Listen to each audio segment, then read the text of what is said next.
తిరుమల శ్రీవారి దర్శనానికి వచ్చే మాజీ సైనికులు వారి కుటుంబ సభ్యులకు ప్రత్యేక దర్శనంతో పాటు వసతి సౌకర్యాలు కల్పించాలని జిల్లా ఎక్స్ సర్వీసియన్ అసోసియేషన్ డిమాండ్ చేసింది. ఈ మేరకు ఏపీలోని వివిధ జిల్లాల నుంచి వచ్చిన ఆర్మీ, నేవీ, ఎయిర్ ఫోర్స్ మాజీ సైనికులు టీటీడీ పరిపాలనా భవనం వద్దకు చేరుకుని టీటీడీ చైర్మన్, ఈఈఓలకు వినతి పత్రం సమర్పించారు. దేశ రక్షణలో కీలక పాత్ర పోషించిన తమకు తిరుమలలో ప్రాధాన్యత ఇవ్వడం సముచితమని పేర్కొన్నారు. అలాగే టీటీడీ భద్రతా విభాగంలో ఖాళీగా ఉన్న సెక్యూరిటీ గార్డు పోస్టులను అనుభవజ్ఞులైన మాజీ సైనికులతోనే భర్తీ చేయాలని విజ్ఞప్తి చేశారు.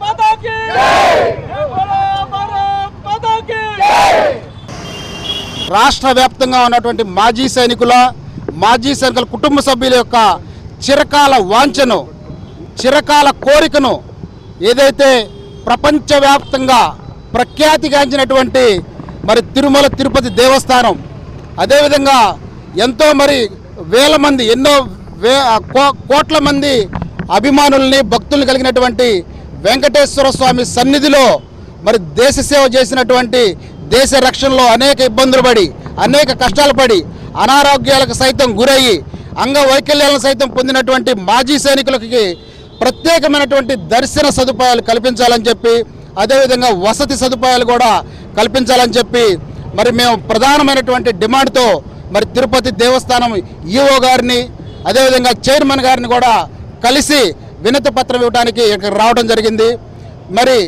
గమనిస్తే తిరుమల తిరుపతి దేవస్థానంలో ప్రత్యేక దర్శన వసతి సైనికులకు ఎవరైతే సర్వింగ్లో ఉన్నారో వారికి కల్పించడం చాలా సంతోషదాయకం, వారికి అవసరం కూడా ఉంది. అదేవిధంగా మాజీ సైనికులకు కూడా తిరుమల తిరుపతి దేవస్థానంలో మాజీ సైనికుల కుటుంబ సభ్యులకు కూడా ప్రత్యేక దర్శన వసతి, అదేవిధంగా వసతి సదుపాయాలు కూడా కల్పించాలని చెప్పి మేము కోరుకుంటా ఉన్నాం. రాష్ట్ర వ్యాప్తంగా ఉన్న